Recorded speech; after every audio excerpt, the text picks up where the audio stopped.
দাদা আরে কততে টাকা আসতে মামু ঠুক ঠুক ঠুক কি হলে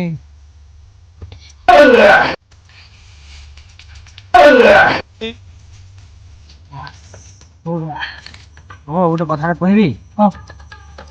মাসকু 30 দিন বলে কেন জ্ঞানী গেলাম মাসকু তো 15 দিন भी हिती था 2 दिन भी हिती था ये दरा कहो গতরং আছি দিকে জানে